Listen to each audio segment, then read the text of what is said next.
Hi, everyone, and welcome to this Talk Insomnia episode. I'm super happy to have Joe with me. Welcome, Joe. Hi, Daniel, and thanks for inviting me to your show. Any, Glad to- anytime.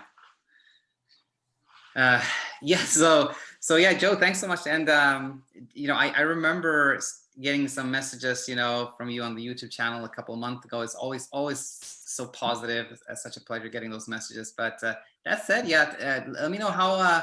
I like to I'm curious, and I think it's always nice to know how did you come across my channel? um, I think last year I started having some problems with my sleep. So as usual, the first place that you go to is the internet, and I started looking around and reading this and that, and eventually I went to YouTube and I typed in insomnia, and I think yours is probably somewhere on the search page, maybe number one, number two, and that's how I came across your channel and I started, going through some of your videos, and I found them pretty useful, especially when it comes to CBT-i and so on. Really super happy you found it. And again, I think I told you privately that I had quite a lot of guests from here, from the US, from UK, from Australia, maybe Canada too, but I think you're the first person from a non English speaking country, and so you're in Malaysia, right? Yeah, that's right. I'm in Malaysia, and I'm Malaysian. You can say that. Yep. Very good. So, kind of extra welcome to you, and because I think it's so important for people all around the world to know that insomnia is not anything like unique to you as an individual. It happens really to everyone, like all over the globe. So I think extra special guests here. But yeah, that said, I think you've been doing well, and you tipped me about a book from Claire Reese that we should talk about. But before that, tell us a little bit about like your journey, what you learned so far, how you're doing, etc. That'll be super helpful. Okay, yeah. So like I said, last year I started having some trouble with sleep. Uh, my house is pretty close to a mosque. And just so you know, Malaysia is a predominantly Muslim country. So it's not unusual to have a mosque, which is about, in this case, it's about maybe half a kilometer away from my house. And they have prayers every morning at about 5, 5 in the morning. Yeah. And last year they installed, I think, maybe like a new sound system. So it's pretty loud every morning, and my sleep got disrupted. And that was just like one of the problems I was having. The other problem was my next door neighbor. Um, they they finish their work pretty late. I think they work in a restaurant, and they come back and you can still hear noises next door at 1 in the morning, sometimes even later. So, after a while, I started to develop anxiety with sleep because in my mind, I'm thinking like, oh, if I try to go to sleep, say at 12, uh, midnight, let's say, my sleep will get disrupted because of my neighbors until 1, maybe later. And if I do fall asleep, I'll get woken up at 5 in the morning. So I'm not gonna get enough sleep. I'll probably do maybe 3 or 4 hours of sleep every night. So to me, that was pretty anxiety inducing, as you can imagine. Um, so yeah, that was the gist of my problem. I tried to, resolve the problem. Like eventually, after a few months, I had um, soundproof windows installed, and I tried to talk to my neighbor, and so on and so forth. And it did get some of these problems resolved.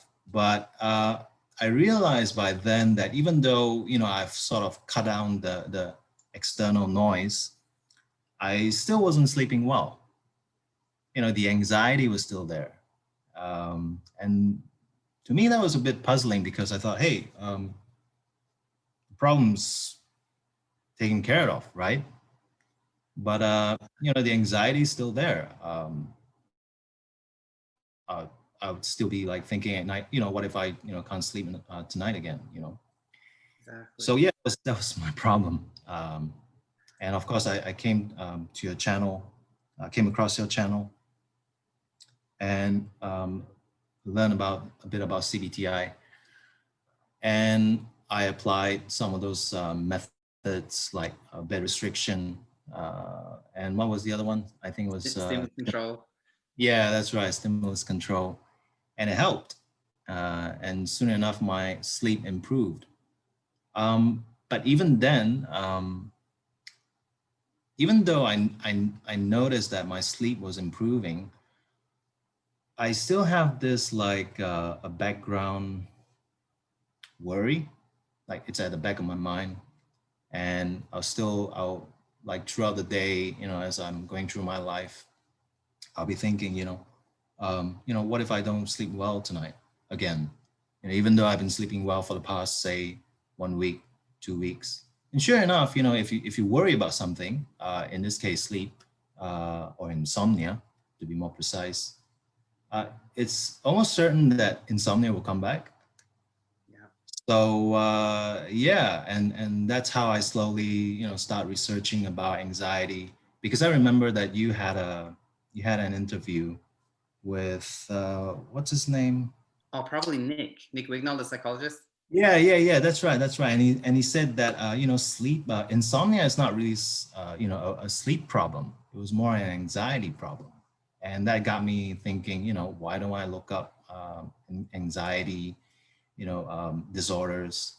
And I started researching and I started reading books on it. And yeah, I mean, some of the books I read from other people, they're useful. But when I came across Claire Weeks, I find that some of her methods, uh, it's pretty interesting. And I started applying them, and slowly, I started to lose my anxiety around insomnia, around sleep, and sure enough, and now when I look back, I feel that I don't really have anxiety anymore. I'm sleeping well, and if my problems were to come back again, insomnia, I know what to do. I can still apply CBTI, and also apply some of the methods that Claire Weeks talks about in her books. Exactly. This is super glad to hear this. And of course, for anyone that's not now listening to this, we're going to talk about more like what specifically, all of that, what you remember learning from her and etc. I really Yeah. want to talk about that. But before, just to kind of like to kind of, fill the picture a little bit more, before this mosque, the new sound system of this mosque was installed. Uh, Yeah. Before that, you pretty much were like sleeping well, no problems to sleep. Yeah, I would say so. I mean, occasionally I would maybe have maybe a bad night, maybe a few times a year, but I wouldn't really see it as insomnia. I was just see it as, oh, I just didn't sleep well, and then the next night I'll sleep well again. Exactly. And I Yeah. totally agree with that. Like everyone has those nights. So I would totally agree. That was you didn't have any struggle with sleep whatsoever, really. And just for anyone that's tuning in, like for me, it becomes like kind of obvious to know what happened. But for anyone that's kind of listening to this, and please, of course, comment, Joe, you know, Yeah. to me, it's one of those classic when you have an obvious disruptor of sleep, like this new sound system, that's real. It did have a tangible impact on your sleep. It disrupted your Yeah. sleep, as did the other neighbors, right? But that Yes, that's interesting right. thing is like when you soundproofed everything, when the noise level low, you were still having trouble sleeping, which just shows us that, insomnia, when you have this ongoing thing, with trouble sleep, that is not caused by that external thing. It is kind of your relationship with sleep and how you think about it, and that anxiety thing again that's driving it at that point, right? Yeah, exactly. It's a psychological problem now. Exactly. Take care of all the external issues, then what's left is the psychological aspect of the problem. I mean that is insomnia anyway. Exactly. Exactly right. It is an internal thing. It's a psychological thing, exactly like you say. And now one question that came to my mind was, mm, at was it kind of obvious to you, like at the time you found my channel, etc., was it kind of obvious to you that, yeah, I think this, I understand that this has become sort of an anxiety, or was it still kind of like weird, just weird to you? You kind of didn't understand still why you were still having trouble sleeping. I Well, when at that time, I think anyone who's going through chronic insomnia, I think to some extent they can't really think straight. Yeah, uh, right, exactly. so I think on the one hand, I realized that, hey, this is probably a psychological problem, but on the other hand, a part of my mind is still seeing this as a like some kind of a problem outside in the world that you have to solve. So yeah, I mean it's also confusing. I'm like, I thought I solved that problem, and Yeah, why am I not sleeping? Why am I having like, because I'm also thinking like, hey, I talk to my neighbors. That's another problem I have, and we sort of reached like an understanding, but yeah, at the back of my mind, I would still think, but what if I start, making noises again? right, There's exactly, nothing to stop them from doing that, right? exactly, Yeah. exactly. Totally understand. And by the way, I think since the time where we were in contact quite a lot over the channel, I think my understanding of insomnia has kind of like evolved. So I think, you know, I was much more kind of traditional CBT-i at the time, and I think I Yeah. understand much more now about how it is truly anxiety and things of that nature. But anyway, let's move forward here and say that, okay, with CBT-i things got a little better. Uh, Yeah. was it kind of the traditional kind of like you just spent a little bit less time in bed and you were more sleepy? Was it kind of that thing you felt helped, or more the education that helped, or what do you think helped a little bit with CBTI? Definitely the application of bed restriction. I usually sleep about 8.5 hours, but with bed restriction, I try to cut it down to about 7 hours. So that's one thing. And then the other one is stimulus control. So I would get into bed, and then I will lie in my bed. If I'm not asleep, I'll tell myself, hey, if you're not asleep in half an hour, just get up. Of course, I think like everybody else, I hated stimulus control Yeah, because you have to pull yourself out of bed if you can't sleep. Because at that time, I still had that worry. Hey, if I'm constantly getting up, how am I supposed to sleep? Right? My exactly. day is going to be terrible. It's going to be spoiled, so to speak. 100%. And just kind of to comment on that for everyone who's listening here, that's exactly what I see as the real problem with that. That's that kind of traditional stimulus control, like just get out of bed and then you feel pressured when you go back. Now I have to sleep, otherwise I have to get out again. So I totally see the problem Yeah. with that one. And I think that's where kind of probably what Claire Weeks thinks, and like that approach was more helpful to, and I think will be more helpful to everybody else.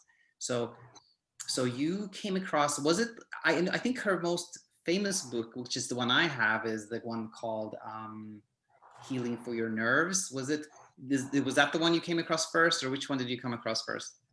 Let me see. I can't.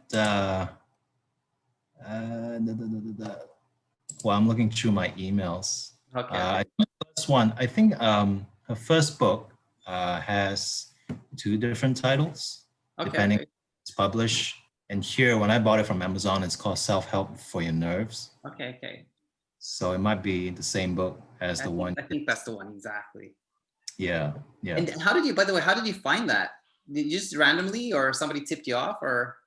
I think somebody tipped me off. I was doing research on anxiety disorders, panic attacks, and things like that, because I was starting to wonder, hey, what if I have panic attacks as well? I mean, I never had panic attacks, but the anxiety was, it was constant sometimes throughout the day as you think about. I mean, when you get up in the morning, when I got up in the morning, I usually don't have anxiety, but as the day goes by, it just sort of like builds Get on. closer to bed, something like that, yeah.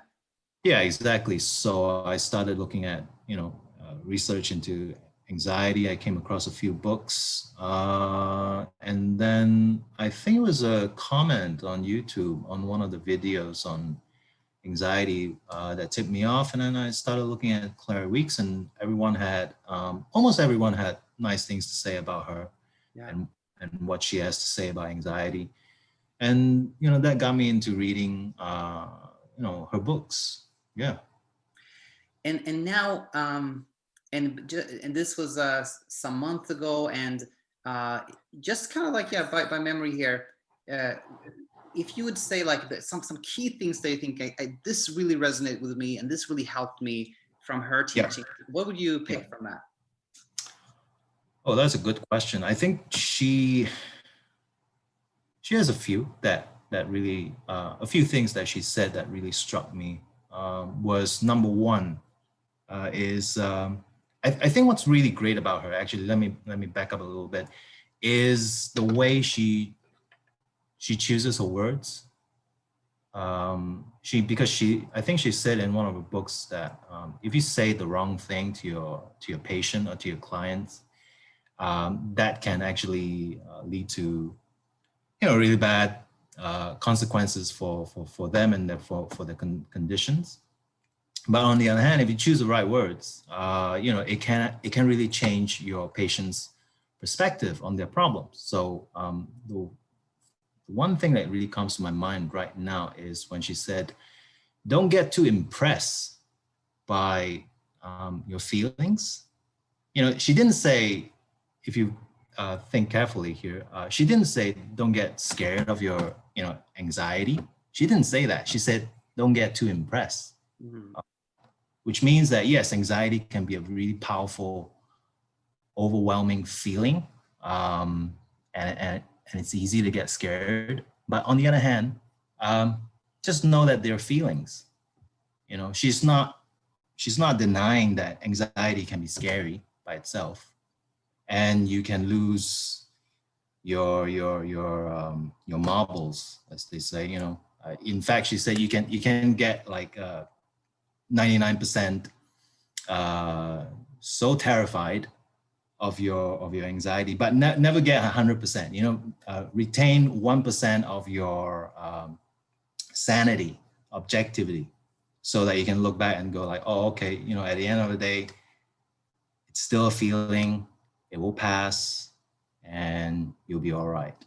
So that was the first thing that really caught my attention, and that led me to study more of her works. Very, very good.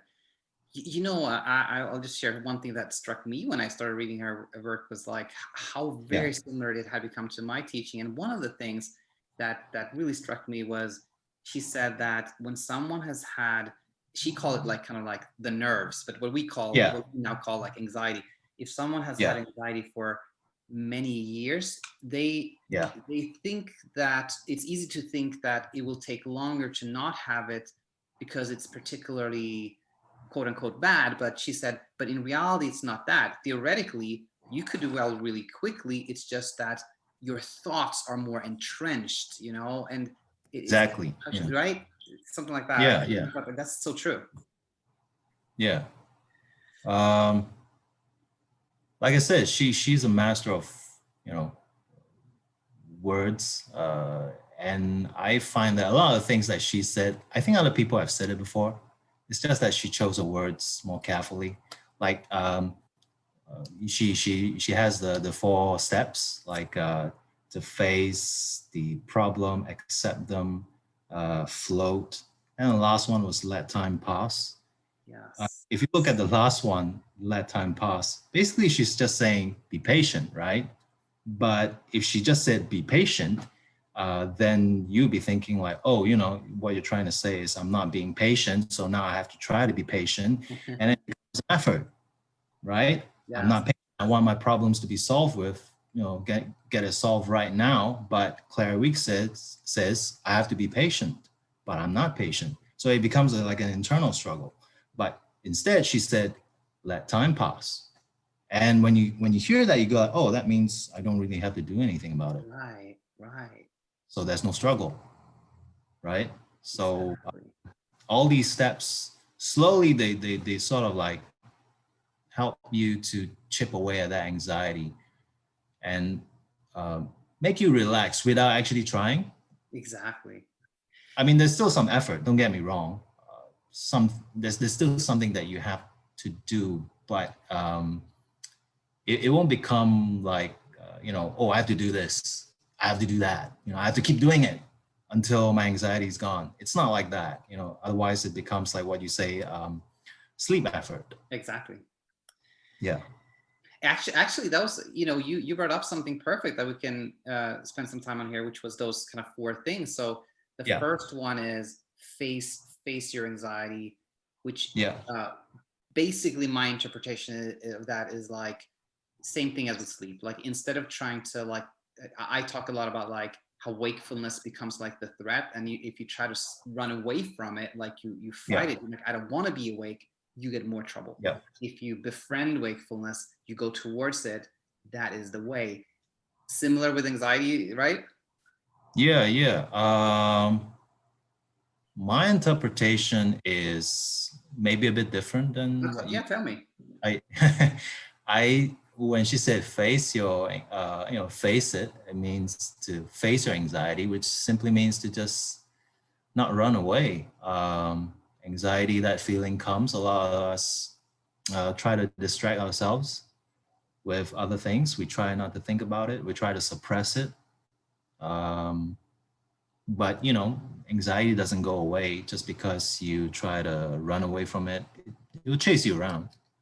Right, exactly. Try to suppress it even harder, right? Absolutely. And somebody actually, I mean to do an episode on this very shortly. Another Yeah. previous guest here named Riley, he said some things he said he did was like play video games, or like, just do things so he didn't have those feelings. So did you have that thing going on too, where you kind of did things just not to experience anxiety? Uh, maybe not consciously. Mhm. Maybe you know, you try to get on with your life as normally as you can. Mhm. Um, Try to do the things that you usually do, and you're hoping that, hey, you know, if you don't pay any attention, it'll just go away. But you know, it never works. Exactly. It's a guarantee. Very well. So face it, Yeah. and then was the next thing, was that accept? Yeah. The next step would be to accept. And I think the best way to explain it is this sentence from one of her books. And she used an analogy where you are a hunter going to the jungle and you're holding on to a rifle. And then as you're going about in the jungle, you meet with a tiger. And she says, when you see the tiger, throw your gun away and let it come at you. Meaning, meaning you let that anxiety feeling just overwhelm you, just do whatever it wants to you. And then you just relax your body, which sort of like goes into the next step, which is flow. But yeah, that's what accept means. This is, yeah, it's funny how similar kind of analogies are. Like I just spoke to someone last week, and my analogy became like the tricky thing with insomnia is kind of like I use the grizzly bear, like the grizzly bear is coming Yeah, at you, and the yeah, scary thing is you just have to stand there and kind of let it come at you. It's just yeah. which is so scary. It is. Right. And But then, yeah. she said, yeah, sorry. She said, I think this is related to accept it. She says that sometimes people think that they're accepting a problem, but in reality they're not. And she said that one way to check whether you're really accepting, that you're really facing your problem is whether you are um, facing it in a very tense mode. Like some people say, oh yeah, I'm accepting my problem, I'm facing it. But in reality, they're just sort of like tensing themselves as they're doing it. And that's not really accepting the problem. So that's one thing that you have to watch out for.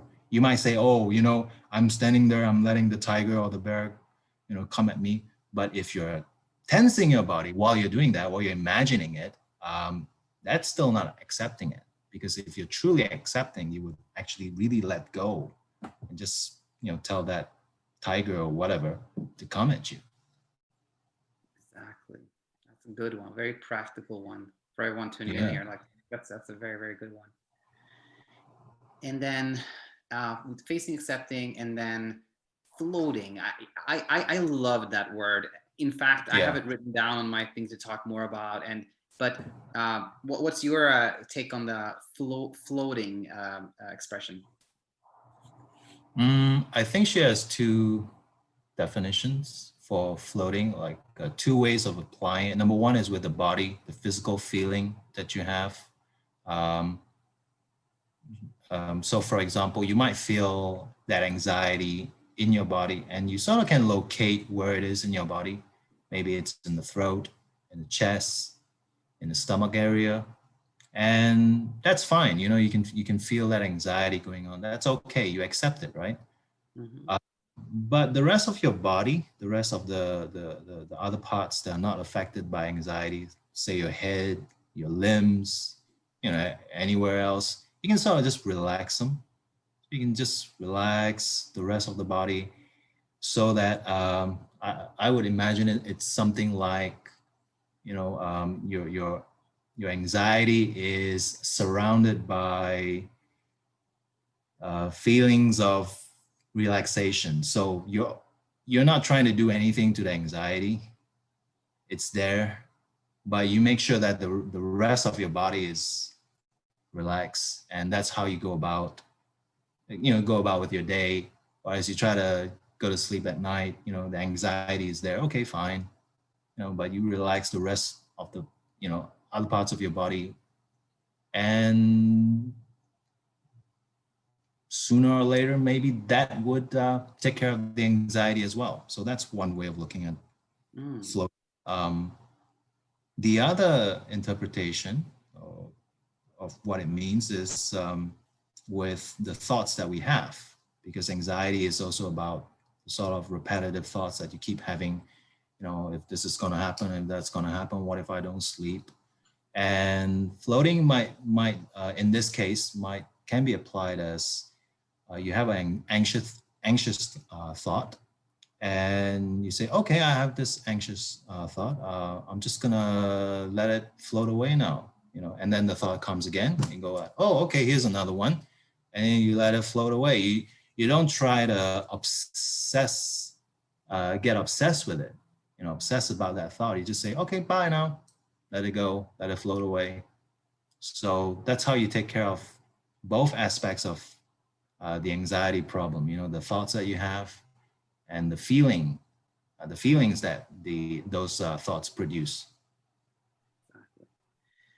It's very, very helpful. And, I have to go back and study her more. When I heard floating, I thought of something like, Yeah. some sort of like a wave comes at you. And if you kind of try to stop the wave, that you get flushed away by it. But what you can do is kind of just float on top of it and not be affected by it. Well, yeah. I mean, there's, just now we used the analogy with the tiger and the bear. I think another analogy that you can sort of like use in relations to floating is like a tsunami coming. when there's a tsunami coming and you're swimming around in the ocean, in the sea, a lot of people try to like fight and go like, oh no, there's a tsunami coming, you know, and then they try to swim away, and of course that's futile. So the thing you should do is just let go and just, you know, let that tsunami come at you, and then you just, if you don't do anything, you'll just float. Mm, exactly. So yeah. Very good. And so over over a course of how long would you say, like, was it over a course of months where you were studying her that you kind of like, you felt it, you felt anxiety not bother you anymore or something like that? Yeah, I think it took me about maybe a month, maybe two. And I was reading her books daily. Mm, Not too many pages, maybe 5 pages a day. You know, you don't want to. It's not one of those books where you are, oh, let's study this, and then, you know, like you're studying for an exam. You just try to take in slowly. exactly. And yeah, and you can also actually go on to, for those of, you know, those of your listeners who don't have her books yet, you can actually go to YouTube and listen to some of her talks.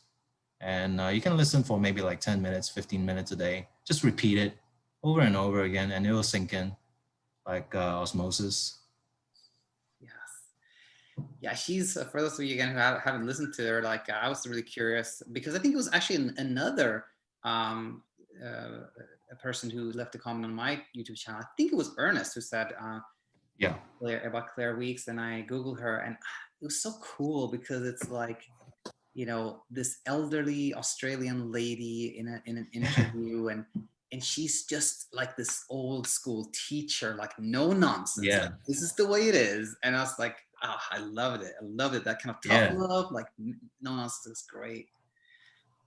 She And looks a little bit like a high school teacher, right? right.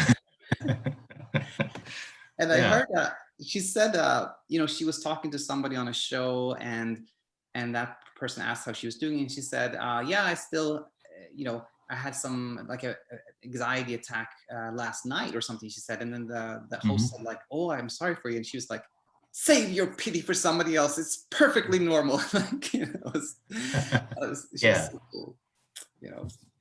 But you know, something that, you know, just I just want to bring up with you and hear your thoughts on this is like, when I read her books, it's like I have these Yeah. dual feelings.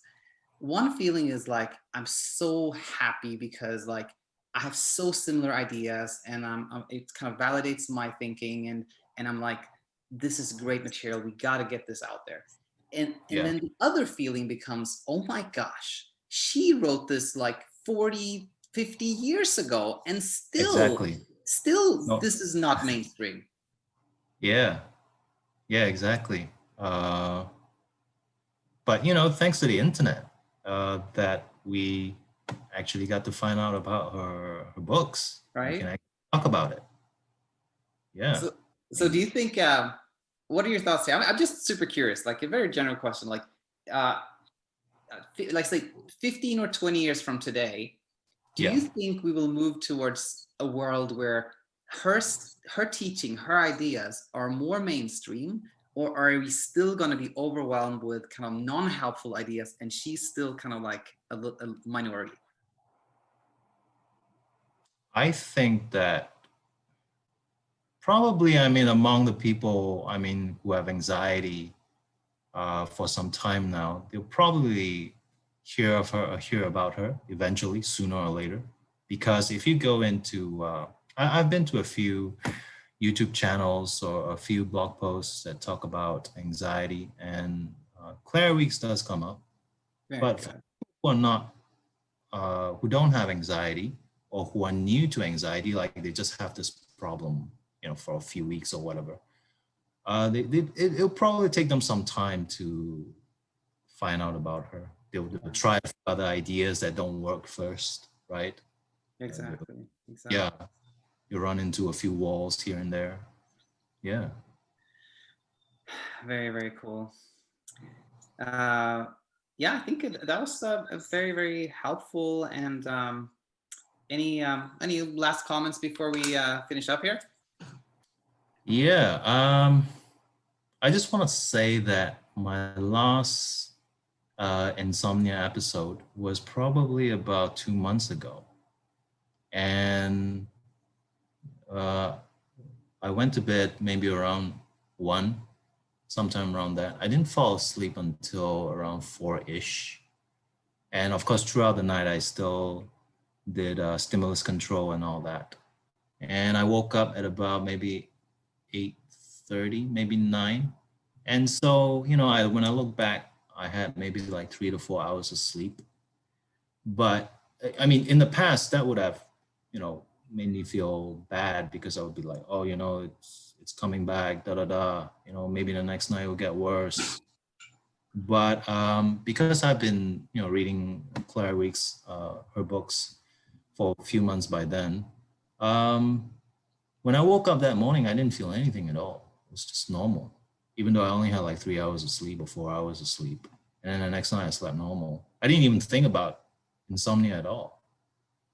So so when I look back, I went like, oh, okay, if I'm not anxious, I can get by with just 3 or 4 hours of sleep and I'll be fine. Despite what people like Matt Walker, would have said, oh, 3 or 4 hours, you would have gotten cancer or dementia or whatever. Sorry, that's I know. different topic with Matt Walker. Yeah. So again, like, I think there are a couple of things that are really important with this one. And one is when when you didn't have that anxiety reaction to it, you didn't think about it during the day, you ended up having a pretty good day, right? Yeah. It didn't matter at all. I mean, amazing. At all. I mean, so that made me realize that the problem was not how many hours of sleep you had or you didn't have.